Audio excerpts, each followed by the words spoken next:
This hour is going to go really fast. I just feel like it's going to be a fast hour. We have our good friend and senior apologist here at Catholic Answers, Jimmy Akin. Hi, Jimmy. Howdy. I detect a little bit of punning there, A little bit, maybe. talking about this being a fast hour. Right, because we're going to talk a little bit about fasting and Yeah. from all kinds of angles. I do think that part of our maybe what has brought this to mind is some very successful fasting that you yourself have been doing in terms of weight loss fasting and so why don't you tell us a little bit about that, how that came about and how the experience has been. Okay. Well, so like many people here in America and around the world, I've struggled with weight issues, and that's been a long-term thing. And the standard diet advice did not work for me. Yeah. Did not work for me. And after my wife died, I had a big life upheaval, not just with that, but then within a year I moved out here to California, and my whole life changed, and I was dealing with all the grief and everything and all the stress of a new life here in California. And I gained a bunch of weight. I mean, I'd always had, for some time I'd had weight issues, but it really was exacerbated after those events. And I don't know what my highest weight was. It was at least 318 pounds, though. And so I went to my doctor and I said, what should I do? And my doctor at the time said, well, you should go on the Atkins diet. And I said, the Atkins diet, the one that everyone has been confusing my last name with for the last 20 years. I'm supposed to go on his diet.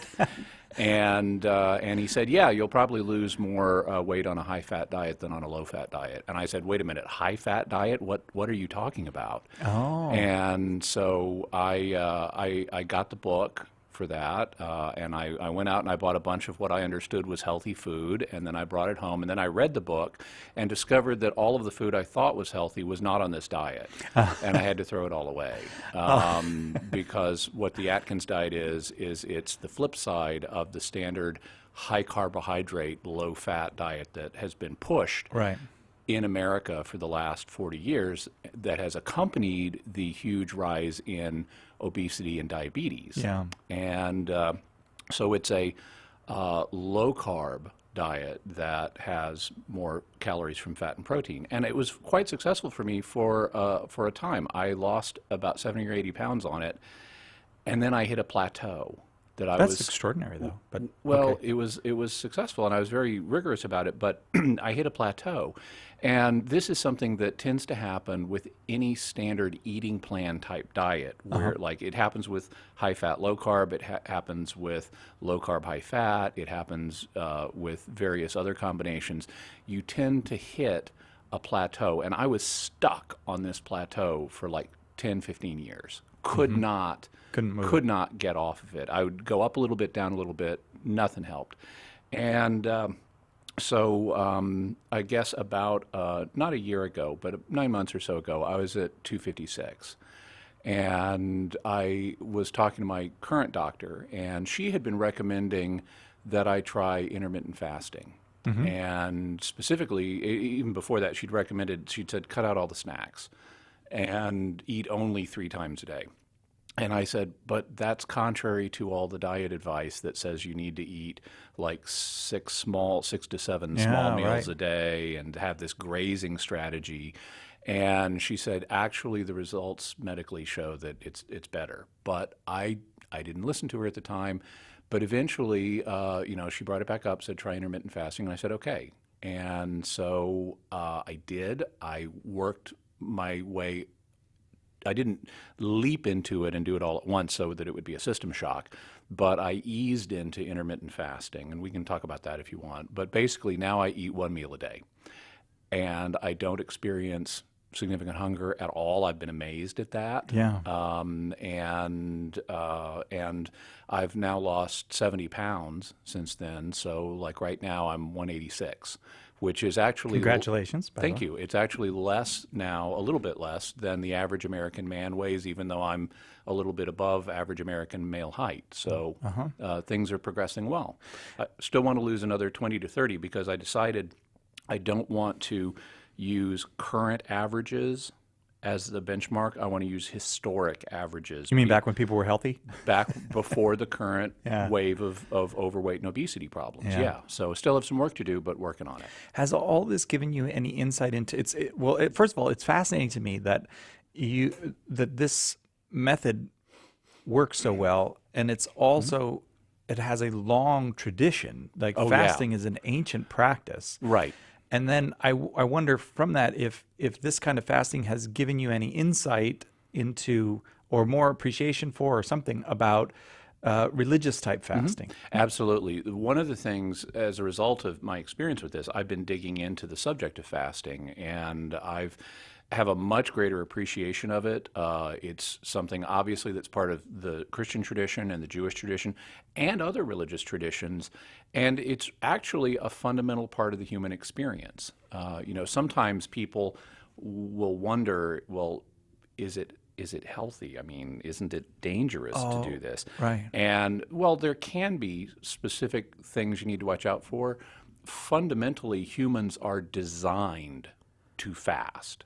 I mean, you think about it back in caveman days, there's not a dependable food source. And so sometimes cavemen have a lot of food, but then it would run out, like in the winter or something. Yeah. And so they would have to fast. And so it's not just our species that is like that. I mean, virtually every species on the planet has these feast-famine cycles. And so it's part of the way God designed our species.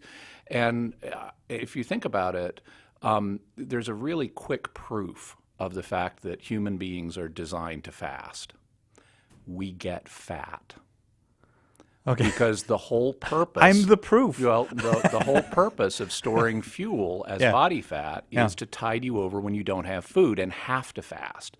So the fact that we get fat is that we have the ability to store fat is precisely to compensate for the times we need to fast. The problem is today we've gotten so good at controlling our environment, we have continuous food, right? And so we're not doing the fasting, and so the fat deposits that we're building up for times of fasting are not getting used. Yeah. I noticed that now they have these new programs where you can get fast food delivered right to your house. By a robot even. And my wife was saying, like, it was too hard to just drive up to a window. Now, there's a way in which you can. Our society makes it possible for you to be eating constantly, and an invitation I have accepted far too many times. Well, we all have. Well, let's take a quick break, Jimmy, and we'll come back. I do want to explore the spiritual side of fasting with you when we come back. Jimmy Akin, our guest this hour, fasting, our topic. We'll be right back after this with more Catholic Answers Live. Call and ask Jimmy your question today on Catholic Answers Live. Are you coming to the Catholic Answers Conference this September?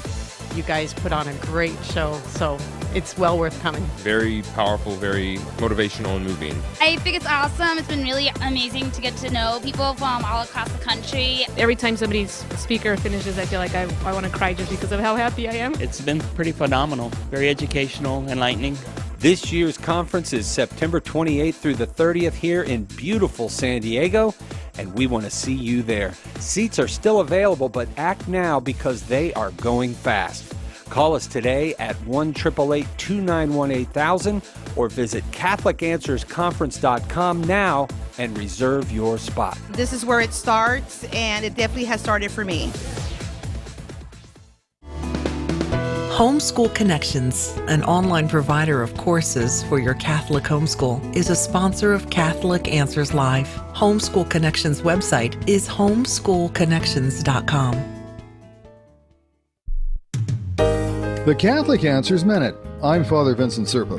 In John 19:25, Jesus looked down from the cross on his mother and the Apostle John and said, "Woman, behold your son." And to John he said, "Behold your mother." From that hour the disciple took her to his home. Certainly, if Mary had other children, he would not have given her to the care of John. She had no one but him at this point. Evidently, Joseph had already died.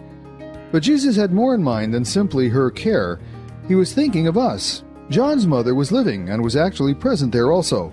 But sacred tradition tells us that in giving his mother to John, Jesus was giving her to the whole world, which completed his total gift to us. Besides his own life, she was the most precious gift he had to give, and he held nothing back. Besides his suffering, no one suffered as much as she did that day. She remains a model for every Christian of fidelity and love, but most of all, she is our mother. I'm Father Vincent Serpa for Catholic Answers, Catholic.com. Call now with your question, 888-318-7884. This is Catholic Answers Live. And welcome back to Catholic Answers Live. I told you it was going to be a good Friday show. We're talking about fasting with Jimmy Akin, who is using the fasting as a method, essentially. But I want to ask you about religious fasting. Absolutely. Do all religions use fasting, or what religions use this? Virtually all of the major ones use fasting. The only one I have read, I have not verified this, I've read that Sikhism does not have a tradition of fasting, but all of the other big ones do. And Sikhism is actually not that big, but Hinduism does, Buddhism does, Islam does, Judaism does, Christianity does. And really even the small ones tend to. I mean, every religion tends to have fasting for religious purposes. And so do we actually see it in the Bible? Oh, I know about Jesus. I don't mean to, but let's go to the Old Testament. Fasting we see fasting in the Old Testament. We have fasting associated with the various Jewish holy days, most notably Yom Kippur. Is a day of complete fast, and you're actually among Orthodox Jews, you don't even drink water on Yom Kippur, the Day of Atonement. Also, may I ask, Jimmy, is that from sun up to sundown, or is it from 24 hours? If I'm not it's a full mistaken. 24 hours. Yeah. Okay. Then also, I understand a lot of Jews fast on Tisha B'Av, which is the anniversary of the destruction of the temple. Oh, okay. And we see it with various other celebrations on the Jewish liturgical calendar in the Old Testament. We also see it as part of the nation's sort of periodic cultic life, in the sense of like, suppose there was a war coming up, or suppose there was some big tragedy that was happening, or that was about to happen, and so the king and or the priests would proclaim a fast and say, okay, everybody, we're going to fast on this day. Oh, yeah, right. As a way of entreating the Lord to be merciful to us. And so that would happen. So those were kind of occasional fasts rather than pre-scheduled, annual fasts. Yes. You'd also have, like, if people had suffered a defeat in battle, they would fast. Or if somebody died, it was customary to fast. Which is kind of the opposite of what happens in our culture in some ways. I know, whenever anyone in the family would die, all of my grandmother's relatives would bring over and friends would bring over all of this food. Right, right, yeah. But back then, one of the customary things to do when you were mourning someone is to fast. And so, like, when Saul and Jonathan died, everybody fasted for like 7 days. And so there's kind of an inversion of that when David's son by Bathsheba, the first one, dies. David is fasting before the child dies, entreating God to let the child live. And then when the child dies anyway, the servants are kind of afraid to tell him, because they think he's going to commit suicide. If he's already been fasting, what's he going to do now? Oh, yeah. And instead, he gets up and washes his face and eats. And they're like, what? And David says, well, fasting's not going to bring him back. I'm going to go to him, but he's not going to come back to me. Yeah. So what would put it in a person's mind, or even in a whole religion's mind, that praying is more effective if I'm fasting? David's idea there is, I'm going to fast because that will intensify my prayer. Yeah. What is that based in? It's kind of interesting. The relationship between fasting and prayer is I got to tell you a funny story. So back before I was Catholic, when I was Presbyterian, there's not really a sustained tradition of fasting in contemporary American Presbyterianism. They don't really fast. And if anybody does, it's just a purely personal thing, and it's almost never talked about from the pulpit. And but it's there in the Bible. Jesus talks about it. And so I was once talking to my pastor at the time, Presbyterian pastor, and about what's the purpose of fasting, because it seems to be clearly penitential, but there's not a big penitential strain in a lot of contemporary evangelicalism. And so his idea was that you fast in order to give yourself time to pray. Oh, so it's just a time thing, like, I don't have to cook, so I can pray now. Yeah, and it's like, no, I think it's a little more than that. I could schedule prayer time and still eat. Yeah, right. People do it all the time, yeah. Yeah, it seems like there's something more going on than that. And actually, the Bible talks about what that more is. If you look in Psalm 69, verse 10, the psalmist talks about how he humbled his soul with fasting, and that's part of what you're doing. You're not celebrating, you're humbling yourself. You're not living large and enjoying life. You're doing something that's painful, or at least requires self-discipline. Yeah. And especially if you just started it, there's going to be some hunger. Although surprisingly that goes away very quickly. But you're doing something that requires self-discipline. It requires you to deny yourself. It requires you to not do what you ordinarily do, and so it's a way of lowering yourself before God, and that is something that humility is something that we know God responds to. A broken and contrite heart you will not despise, O Lord. Right. And so that's part of why. Fasting is often used as an accompaniment to prayer. Yeah. But it can be done for other reasons as well. It can be done, and this is sort of related to prayer, but it can be done not when you're asking for some particular benefit, like, rain or something like that. It can also be done just to say, I'm sorry for my sins. This is how I'm showing I'm humble. Right. I'm sorry for what I did, and I want to show that. It can also be done just as an act of spiritual discipline. It can be done with an orientation towards the future, because by learning to deny yourself now, you build the spiritual muscle to deny yourself later when temptation is striking. Right. So if you can say no to your temptation to eat now, that can transfer to your ability to say no when some other temptation is pestering you in the future. So there's a bunch of spiritual reasons. I've learned to accept the suffering or whatever of the discipline of the fast. Now I'm out in public or something, and somebody says something mean to me, and I may have the immediate response to snap back or something, but I've learned a little bit of self-discipline. Right. And I might say, no, I'll accept this little bit of suffering too. Yeah. Gives you a little, okay. So Jesus goes out to the desert and fasts for 40 days. Yeah, how about that? Well, come on.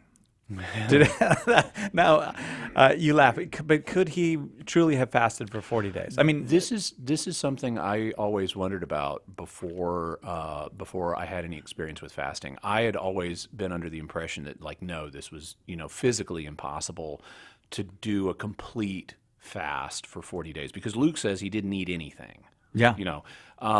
So I'd wondered, could this have been some kind of partial fast? Well, Luke seems to rule that out. Yeah.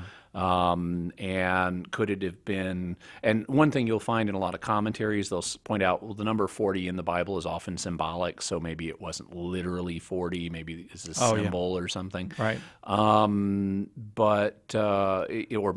but it could be both. It could be both literal and a symbol. Right, it could. And also it could be a miracle, because obviously, he's the Son of God. And so, but I had been led to believe, just from our culture, I guess, that it was impossible to fast for 40 days. And so it would have had to either be, an approximation or a symbol or a partial fast or a miracle or something.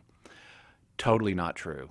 It is totally, totally possible to fast for 40 days. People do it all the time. Really? Yeah, they really do. In fact, it's possible to fast for much longer than 40 days. The longest fast on record is something that was done back in 1966. It was by a Scottish gentleman named Angus Barbieri, and he was extremely obese. He was 456 pounds. Mm-hmm. And he went to the hospital, and they said, he said, I need something, I got to get this weight off. And so they said, well, we'll treat you as an inpatient, we'll put you on a fasting regimen, and we'll get your weight down some. And so they did, and it worked. And he said, what a lot of people who've struggled with weight issues do when they discover an effective technique, let's keep going. Yeah. And right. so even though he'd already achieved the initial goal was, he said, let's keep going. I'm feeling great. And they said, actually, you don't need to be in the hospital. You're doing great. You can go home. So he went home, and he'd have medical checkups every couple of weeks, and he ended up fasting for 382 days with no food at all. Well, first of all, I got to say, you're supposed to forget about your diet at Christmas, right? Everybody says, "Oh no, it's Christmas time. I have to eat that." So that guy, at least one Christmas, he went right through. Yeah. So the consequence of that for his health was what? He did great. He went from 456 pounds to 180 pounds. He Mm-hmm. was totally healthy. All he had during that time was water and vitamins. And wow. And he did great. And they did a follow-up study with him 5 years. They wrote him up in medical journals. You can find the study online, and I've read it and stuff. But they did a follow-up study. He kept almost all the weight off. 5 years later, he weighed 196. So he's still less than 200 pounds. Yeah. Gained 16 back. But that's more than a year of no food. And it's also extreme. And so we do have this, I guess there's a cautionary side to what the church teaches about fasting, about fasting and any kind of maybe self-mortification. Right. Now, this guy's example was extreme. And you know what else? He's doing it under medical care. Yeah. So, I wouldn't suggest that anybody, for either spiritual or medical reasons, just haul off and do any kind of extreme fasting. No. You don't want to do that. You want to, if you have any kind of medical issues, you want to do it under doctor's supervision. Mm-hmm. If you want to do it for spiritual reasons, you need to do it under the counsel of a spiritual director. Yeah, you really do. Any kind of significant thing. Yeah. Now, if you say, I'm going to skip some snacks today, well, you probably don't need to talk to your doctor or your spiritual director about that. But any kind of sustained fasting you do, because there are risks on both sides. Not just on the physical side, but on the spiritual too, because fasting can be abused spiritually. Oh, that's something I hadn't thought of. Yeah. There are some passages in Scripture that deal with this. One of them is in Isaiah. It's in Isaiah 58, if people want to look it up, where it talks about how even though people are fasting, they're ruining the spiritual effect of the fast because of the sinning they're doing. Oh, okay. But more to the point, in Jesus' parable of the Pharisee and the tax collector, one of the things the tax collector does is he spiritually prides himself on the fact he fasts 2 days a week. Oh, and so it can be an occasion of spiritual pride. Yeah, I got it. All right, we're talking fasting with Jimmy Akin. We may take some calls, we may not, because there's still a lot to get to, Jimmy.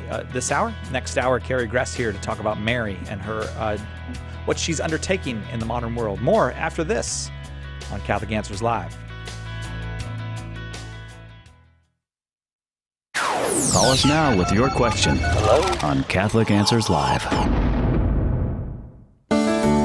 EWTN, Communicating the Faith. I want to share my small experience with a Protestant friend who would tell me that the Eucharist is symbolic, and I would argue with her and show her biblical proof that it is the body and blood of Jesus Christ, and why do we honor Mother Mary. And even though sometimes she doesn't like to listen to me, I try to be an example to them. Sometimes we don't have to speak or say words, but we can be an example to others. This is apologist Tim Staples, and I'm here to tell you about the most exciting and innovative Catholic book in years.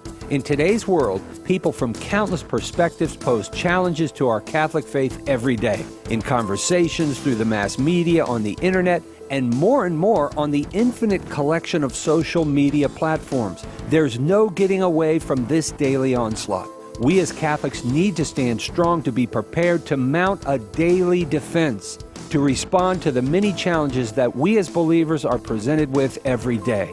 To that end, my good friend and apologist extraordinaire Jimmy Akin has come up with what will surely be a go-to resource for years to come, a daily defense. A daily defense takes up a different challenge for every day of the year, 366 in all, teaching you how you can defend the faith and give answers to Catholics and skeptics alike. And it's user-friendly, with challenges and answers indexed alphabetically by scripture verses or by topic, so finding the answers can be quick and easy. Order your copy of A Daily Defense today by calling 1-888-291-8000, visiting Catholic.com, or asking for it at a good Catholic bookstore near you.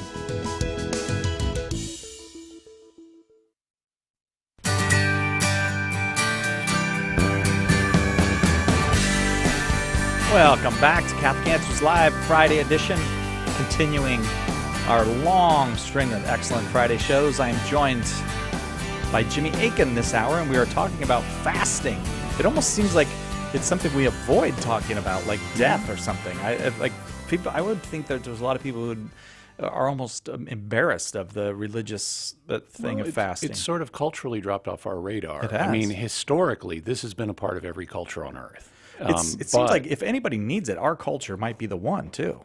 Well, yeah, because we live by historical standards in an age of excess. Yeah. And despite the effectiveness of fasting for things like weight loss, and there are other health benefits, too, which we can talk about if you want, but despite those, there are financial incentives that keep it from being talked about more than it is, because big food has an interest in selling you food. It doesn't have an interest in promoting the idea of not eating or not eating as much. Instead, they're advertising in the magazines and on the television, on the radio, and everywhere, awash in food advertisements. Right. And so the whole thing is for big food to make its money. They need to sell you food. Big food sounds like my dinner. Well, same thing with big medicine. Yeah. Big medicine, if there are health problems caused by obesity, they want to sell you a medical treatment or a drug or a surgery. Yeah. So there's just not the financial incentives to say, why don't you try fasting? Because it's free. Yeah. It's easy. No one's making money off of it. Oh, yeah. So, but your doctor was she stood up for her patient's health. Yeah. Well, doctors aren't the ones that are making. I mean, well, I guess I don't know, but they make some, but it's still not like they're not selling the. Try our newest line of diet products. Yeah, right. Yeah. So church law. Let me just ask you about church law. So we were talking about the church's. The church doesn't want you to hurt yourself or injure yourself or something. So what does church law say about fasting? So in the Latin rite of the Catholic Church, and it'll be a little different in other rites potentially, and I don't know the details of those, but in the Latin rite, there are 2 days a year that you're obliged to fast, those days being Ash Wednesday and Good Friday. These days, the fast is extremely light. It is only a partial fast. You're allowed to have one full meal and some food 2 other times a day. Right. So it's a meal and 2 snacks. It's barely fasting. And speak for yourself, Akin. Just being honest about it. The other time that canon law requires Latin Rite Catholics to fast is before receiving the Eucharist. In the old days, the Eucharistic fast was from midnight to whenever you received communion. And so that put incentives for priests to say Mass very early in the day. Yeah. Right. But as society has changed, masses on Sundays and other days have begun to be said later in the day. So they're not first thing in the morning. You have them at noon and in the afternoon and the evening. And so in the 20th century, to account for that fact, rather than make people fast from midnight to 5 p.m. Or something, Pope Pius XII changed it to a 3-hour fast before receiving communion. And then Paul VI changed it to a 1-hour fast. And so, again, it's a pretty nominal amount of fasting. But you are supposed to fast for an hour before receiving communion. Well, which is really easy sometimes. Like if you for a Sunday mass, especially if you're driving to, you just don't eat on the way. Yeah, is almost what it is, which is harder. It's easier said than done sometimes. But yeah, okay. So, but on a weekday mass, if you figure mass is going to be 25 minutes or something, that's basically a half hour of fasting before going to mass. But it's not a very but many people I think have forgotten that we are required to fast, even though it's very small. It's still a requirement. It is. One thing that some folks may be aware of is there's also a tradition of fasting monastically. So according to the rules of various religious orders, the monks and nuns are supposed to fast. Now, this is also, the same thing, though, has happened in most monasteries that has happened in regular society.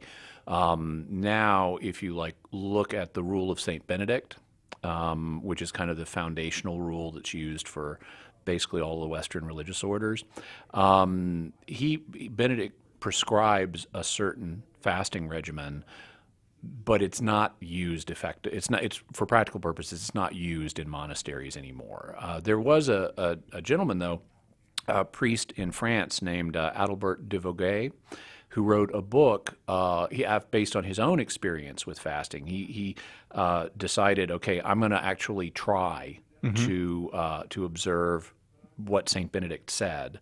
And he didn't leap into it. He eased into it. He did the same thing I did. Yeah. And so it wasn't a big shock to his system. But he found, hey, I can totally do this. This is not a problem at all.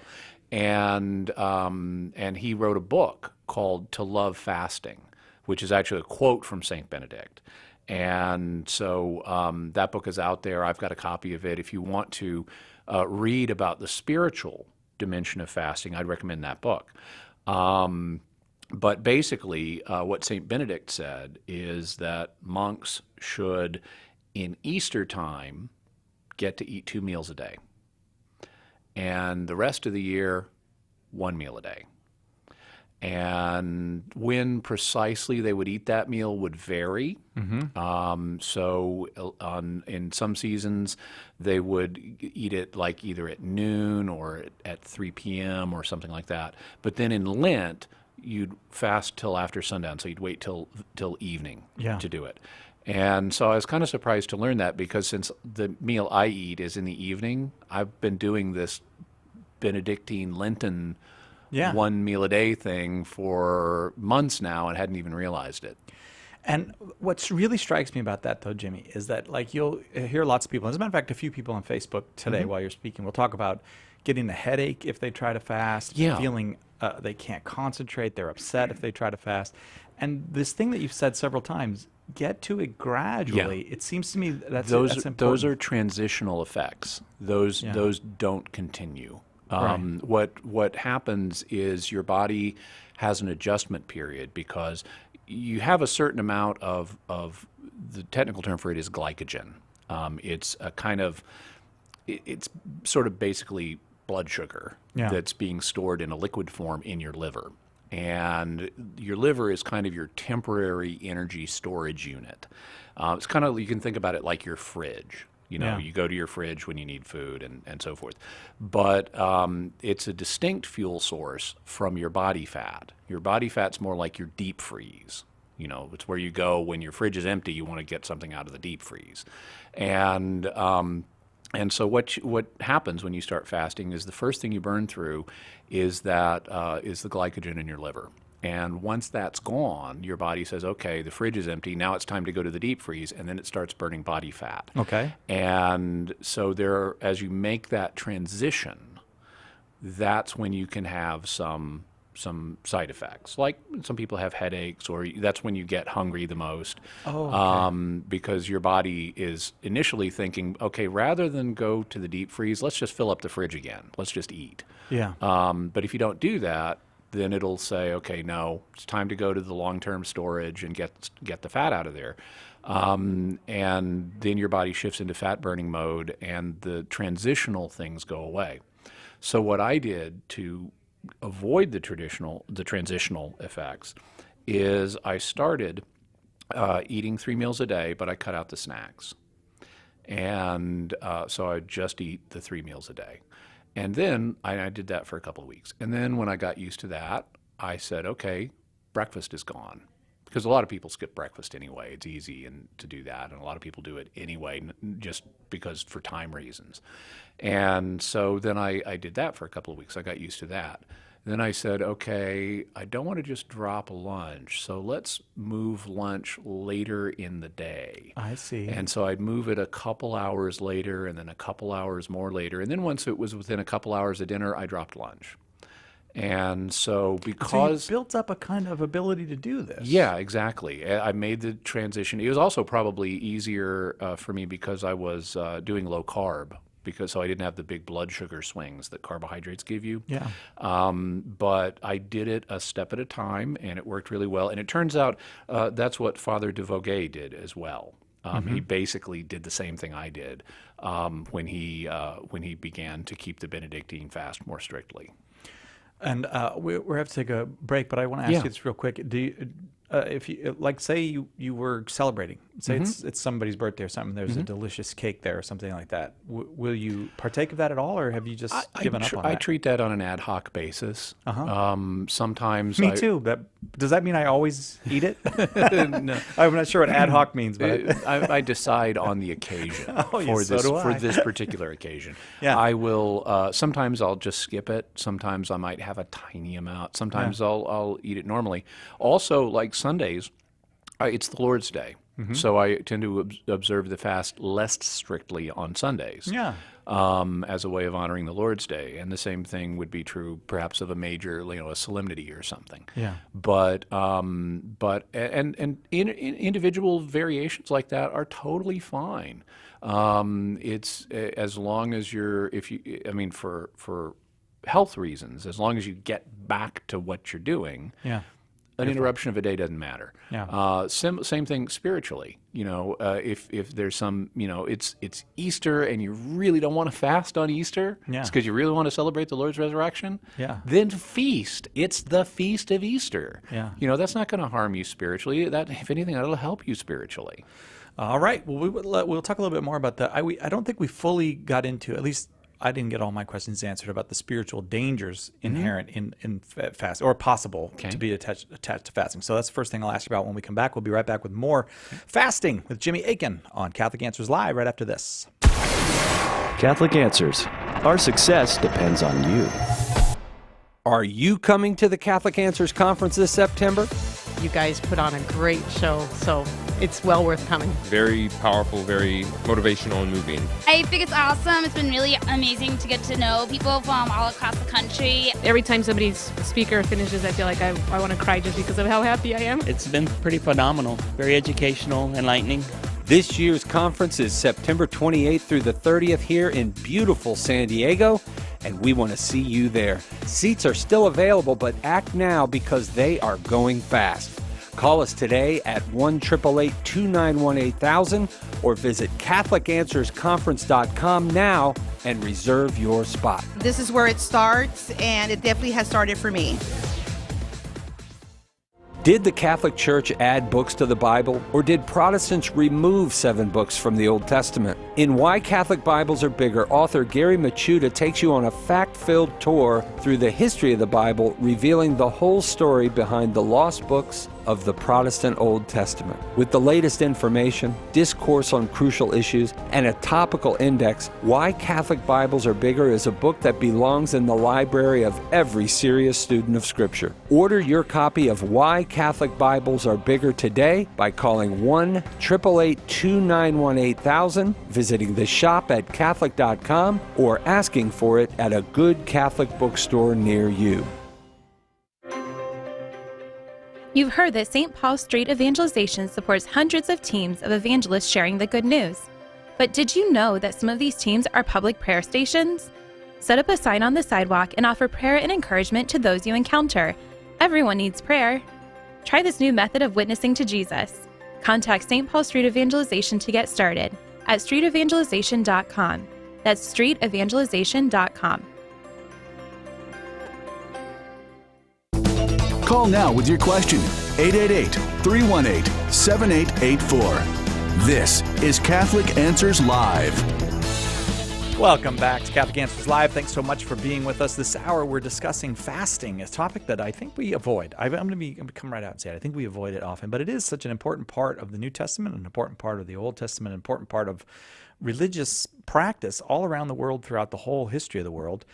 One of the things that's striking me, Jimmy, as you're speaking, and I'm not forgetting that I was going to ask you about spiritual dangers in fasting, but if you would think it would be designed this way, but for some reason I'd never noticed, or it didn't connect with me that it was designed this way, that what is good for us spiritually might also be good for us physically, because the Lord loves us. Yeah. So, and vice versa. That the fact that, say we undertake fasting for whichever, I guess since you said vice versa, whether we take on fasting for health reasons, it might benefit us spiritually, it might and if we take on fasting for spiritual reasons, it might help us benefit us physically. Yeah. So what are the medical benefits? What's the benefits of fasting that I might get? Oh, well, okay. So before that, I just want to comment on the relationship between the physical and spiritual benefits, because sometimes people wonder, well, okay, they'll say, I need to lose weight or whatever. And if I fast for that reason, does that mean it won't count spiritually? Oh, Jimmy, that is like I'm so glad you raised that point, because I do think a lot of people have that. Yeah. And the answer is, it depends. If let's say you're a bodybuilder and you never think about God and you're just fasting because you want that perfect six-pack of abs. Right. Well, then you're not doing it for any kind of spiritual reason, and it's not going to really have any merit spiritually. Right. But if you're someone who says, well, I need to fast for health reasons, but I also want to do this to honor God, well, then it's like anything else you do. I mean, St. Paul says, do everything unto God. So our whole life takes on a supernatural spiritual orientation if we're doing it for God. Right. Even if we're not thinking about it at the moment, as long as we've decided, I'm going to do this for God. It's like St. Paul talks about just doing your ordinary work in a way, doing it unto the Lord. Yeah. And so this is, fasting is kind of some work. And it's not the kind that earns a living, although it is the kind that saves you money, but because you're not buying all that food. Right. But you can do any worthy thing, any morally worthy thing. You can do it unto the Lord, and it will have spiritual value. So you don't need to worry that those two things are in opposition somehow. And what about appeal to the Lord to help you in your fast? Sure, is that a absolutely. reasonable thing, you think? Like, Absolutely. I'm offering this fast to God, but I need God's help or I can't do it. Absolutely. I mean, it's like in anything else in life if you're struggling. I mean, it's like, suppose you're at work and you're having a hard time just doing your daily work, as people do from time to time. It's totally reasonable to say, oh, God, help me do my work. Yeah. Well, if you've chosen to do fasting and you're having some trouble, it's totally fine to say, God, help me with this. Yeah. That's totally fine. And you're bringing the Lord into the activity even more when you do that. So the medical benefits then? So sure. Yeah. So here's the thing. We're living in an age of overweight and obesity here in America. Yes. I went on when I was prepping for this show, I went on the National Institutes of Health website. That's a government institution that tracks these things. And according to them, 74% of Americans, that's 3/4 of Americans, are either overweight or obese. Wow. Yeah. So 74%, 36%, so more than a third, are obese. Mm-hmm. And it's not, Americans have a reputation for being overweight, but the rest of the world's catching up with us pretty quick. Yeah. In the United Kingdom, for example, 64% of the population is overweight or obese. Mhm. So it's only 10% behind America. Right. And even in countries like in Southeast Asia, where there's a tradition of being thinner, actually they're catching up rapidly too. So Mhm. this is a global problem. Right. And as we know, overweight and obesity can have a bunch of negative health effects over the course of time. They don't show up immediately, but they do over time. So I went to the Center for Disease Control website Mhm. and looked up what are negative effects of obesity. Well, high blood pressure, heart attacks, strokes, osteoarthritis, sleep apnea, different forms of cancer, depression, anxiety, and a general rise in mortality across all causes. Yeah. Also, high blood sugar and type 2 diabetes, which is one you hear a lot about in the news because it's been estimated that within a few years, up to half of the population in America is either going to be diabetic or pre-diabetic. Mhm. And diabetes has its own slate of health issues. I looked those up on the Mayo Clinic's website. Those include kidney disease, heart disease, nerve damage, blindness, deafness, and Alzheimer's. Mhm. In fact, Alzheimer's is by some people now being called type 3 diabetes.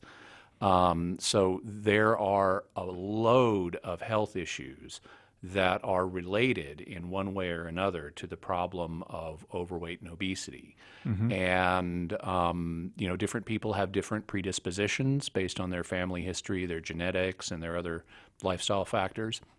But this is a serious issue. And what I was just incredibly thankful to God for is that my doctor finally convinced me to try this because suddenly I had a tool that Right. it was effective in getting me off of that plateau and has gotten me down to almost a historically normal weight range. Yeah. And so that's one of the reasons I wanted to do this show, to talk both about the spiritual side of fasting, but also to let people know if you are one of the 3/4 of Americans that is overweight and you've been trying to find a way to deal with it and have not had success with the standard diet advice, this is something you should check out, especially if you are considering something like bariatric surgery or something, which is basically enforced fasting. Rather than have the surgery, you could just try You can learn this. to do. That's Yeah. what fascinates me. It's something you can learn to Yeah. do, not something like today I am taking on, and I'll have half a meal later. You can learn. You can Yeah. build up. It's like a formation to get there. One of the things I've been doing on Facebook as I've been losing weight is I've been tracking it and letting people know how much I've lost and where I'm at. And that's raised a bunch of questions. Well, how are you doing it? And so I put together a page on my blog for people to go to. It's at jimmyakin.com/fast. Okay. And I talk about it there. I answer a bunch of questions. But I've been really surprised at how many people have contacted me and said, I started doing this because you talked about it on Facebook. And so I wanted to talk about it here as well, just to let people know there is hope. Yeah. And this is something you can check out. And so, some people have pointed out to me that, you may have saved lives by talking about this. And so indeed, right. I hope that's the case. Well, what about people who should not fast? Are there people who just shouldn't do this? There are now. So I have to say, I'm not a doctor, and I'm not giving medical advice. Right. If you have any kind of serious medical issue, you need to talk to your doctor. But the doctors who I am familiar with that have specialized in this, for example, there's a Canadian nephrologist that's a kidney doctor named Jason Fung, who's written a lot about this because he would see one of the consequences of diabetes is kidney disease. Yeah. So he would have all these people coming in for dialysis who had diabetes, and that led him to research this. And he has said that he thinks While there are maybe some people who can't, almost everybody can. After all, we're designed for it, to go back to the beginning of our conversation. That's why we get fat in the first place, is to compensate for the times we need to fast. And so most people should be able to do it. There are some things you need to watch out for. One of them is if you're on certain medicines, like for blood sugar or blood pressure, and you start fasting, guess what happens? Fasting improves your blood sugar and blood pressure. So if you're on medicines to lower your blood sugar or blood pressure, and you start fasting, you may need less of those medicines. Yeah. Which is a good thing, because it means your blood pressure and blood sugar are getting better. Right, but if you don't attend to them, you could get in you could go too low, and so that's why you need to do it with doctor supervision. Yeah. One question for me: the person who has kind of a scrupulous personality, or maybe they feel easily guilty about things and that kind of thing. Yeah. It seems to me that maybe one of the reasons we don't talk about fasting is it is in fact a very different world than the medieval world. It's very fast paced, things that people have a lot of stress and upset and anxiety. Any words for the scrupulous person who maybe, if they started to fast and even one little slip up or something is going to be, that. So this is a common thing, and it's not just for fasting, it's for any kind of spiritual discipline where someone voluntarily assumes a spiritual discipline, whether it's this or anything else, and then they deviate from that discipline and they worry, have I sinned? Yeah. No. As long as it's a voluntary discipline, there's no sin. Now, if you're obliged to fast, let's say the Eucharistic fast, and you say, I don't care about that. I'm just going to go receive anyway, even though I haven't and don't care. Well, okay, that's a sin, because you were obliged to fast. But if you're doing something voluntarily, whether it's fasting or some other form of self-denial, you can decide to deviate from that and say, I'm gonna. Let's say you're avoiding chocolate for Lent. You can say, I'm gonna have a chocolate bar today just because I feel like it. That's not a sin. If it's a voluntary restriction you've placed on yourself, then you can voluntarily unrestrict yourself. Yeah. So you don't have to be scrupulous. You don't have to worry about that. Well, we're coming up very close to the top of the hour. Any last words on fasting you'd like to share with people? Or No, I just want to encourage people to think about it, see if it's right for them, and if you want more information, you can go to jimmyakin.com/fast. And our forefathers and mothers knew something, huh? They did. They weren't dopes. Yeah. Jesus did too. He said, when you fast, not if you fast. Oh, yeah, you didn't mention that. Oh, that's a great point about Jesus. All right, well, thanks for joining us this hour. Next hour, Carrie Gress, Dr. Carrie Gress will be here to talk about Mary and about how to fight like Mary in the modern world. Well, you may say, well, she's not a fighter, that Mary. Well, maybe spiritual fighting is what we're talking about. All that coming up right after this on Catholic Answers Live.